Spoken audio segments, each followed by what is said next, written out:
आज हम बात करेंगे गैस्ट्रिक डिस्टरबेंसेस के बारे में। कुछ पेशेंट्स में पेन की कंप्लेन भी देखने को मिलती है। ये पेन आपके कहीं पे भी हो सकता है, अपर एब्डोमेन में हो सकता है, चेस्ट में हो सकता है। तो इस तरीके से एक आपको डिस्कम्फर्ट बना रहता है। इसके साथ साथ हमें हैबिट हो गया है कि हमारा जितना भी लाइफस्टाइल है वो बहुत ही स्लगिश है। रात को लेट सोना है, लेट जागना है। नमस्कार, welcome to our channel doctor Rekha Saroha, DRS homoeopathy. आज हम बात करेंगे गैस्ट्रिक डिस्टरबेंसेस के बारे में। क्या क्या गैस्ट्रिक डिस्टरबेंसेस होती हैं और किस तरीके से आप उनको डील कर सकते हो। सबसे पहले ये जानना इम्पोर्टेंट है कि गैस्ट्रिक डिस्टरबेंस क्या है। कोई भी कंडीशन जो अफेक्ट करती है हमारे स्टमक को, हमारे पूरे गैस्ट्रोइंटेस्टाइनल सिस्टम को, यानी हमारे पूरे पेट को जो डिस्टर्ब करे, उस कंडीशन को कहते हैं गैस्ट्रिक डिस्टरबेंसेस। बहुत ही कॉमन जो सिम्टम्स होते हैं गैस्ट्रिक डिस्टरबेंसेस की, तो सबसे पहला रहता है हमें ब्लोटिंग की फीलिंग होना। ब्लोटिंग, आपके पेट में फीलिंग होता है कि बहुत सारा गैस जमा हो गया है, इस तरीके की फीलिंग रहनी। फूलापन जो रहता है ये एक सिम्टम होता है। कुछ पेशेंट्स में पेन की कंप्लेन भी देखने को मिलती है। ये पेन आपके कहीं पे भी हो सकता है,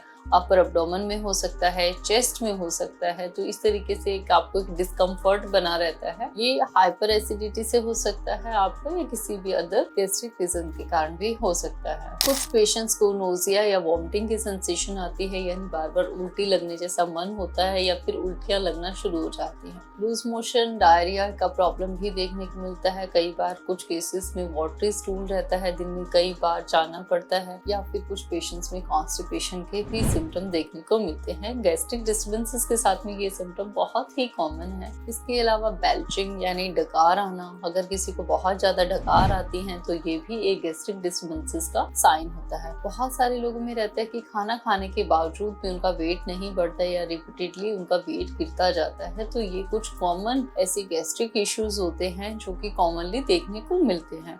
इसके अलावा आपको किसी फूड से एलर्जी हो सकती है। जैसे बहुत सारे लोगों को ग्लूटेन एलर्जी होती है, यानी गेहूं के खाने से उनको लूज मोशन हो जाते हैं या पेट में दर्द होना शुरू हो जाता है। या फिर अगर हम बात करें तो बहुत लोगों को मिल्क इंटॉलरेंस होती है, IBS के सिम्टम्स हो सकते हैं, या बहुत सी बार कोई लीवर वगैरह का कोई इशू भी कोई गैस्ट्रिक डिस्टरबेंसेस क्रिएट कर देता है। तो ऐसे में जब भी गैस्ट्रिक डिस्टरबेंसेस की बात करते हैं तो हमें कुछ बातों का ख्याल रखना चाहिए। जैसे कि गैस्ट्रिक डिस्टरबेंसेस आज की डेट में बहुत ही कॉमन इशू है, तो सबसे पहले हमें लाइफस्टाइल मॉडिफिकेशन की बहुत ही ज्यादा इंपॉर्टेंट है। लाइफस्टाइल मॉडिफिकेशन की बात करें तो आपका जो खाना होना चाहिए वो बहुत ही सिंपल और कम मसाले युक्त होना चाहिए, ताकि एसिडिटी का फॉर्मेशन ना बने। अधिकतर लोग सिटिंग जॉब्स में होते हैं, तो ये बहुत ही ज्यादा इंपॉर्टेंट है कि आपकी फिजिकल एक्टिविटी होना बहुत ही ज्यादा इंपॉर्टेंट है, क्योंकि एक लॉन्ग टाइम जब आप सिटिंग आवर्स में रहते हैं तो ऑटोमेटिकली एसिडिटी बनना स्टार्ट हो जाती है। ब्लोटिंग और गैस्ट्रिक इश्यूज बहुत ही कॉमन इशू है। इसके साथ साथ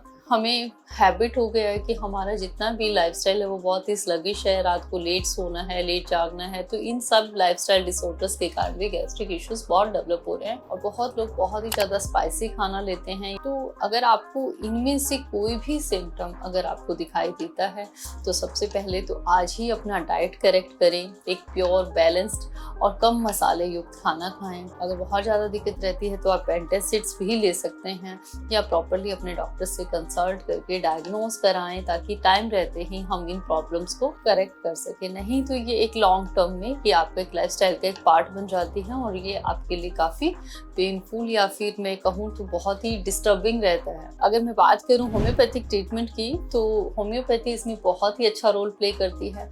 होम्योपैथी की कई मेडिसिन हैं, जैसे कि नक्स भूमिका है। अगर आपको बाहर का खाना खाने के बाद एसिडिटी, ब्लोटिंग कुछ होता है तो ऐसे में आप ये ले सकते हैं। पल्सेटीला है, अगर पेट में बहुत ज्यादा गैस, एसिडिटी बनती है तो आप कार्बोवेज है, लाइकोपोडियम है, ये ले सकते हैं। बार बार loose watery stool, diarrhoea, vomiting इस तरीके के सिम्टम देखने को मिलते हैं तो आप आर्सेनिक है, फास्फोरस है, ये आप मेडिसिन आप ले सकते हैं। अगर आप पे कोई भी सिम्टम रहता है तो आप हमारे स्क्रीन पे दिए गए नंबर पे भी आप हमसे कॉन्टेक्ट कर सकते हैं और हमसे भी कंसल्टेशन ले सकते हैं। अगर आपको हमारी वीडियो अच्छी लगे तो इस वीडियो को ज्यादा से ज्यादा शेयर करें, लाइक करें। अगर आप हमारे चैनल पे नए हैं तो सब्सक्राइब करें, और ऐसी वीडियोस के लिए बने रहें। Doctor Rekha Saroha, DRS homeopathy.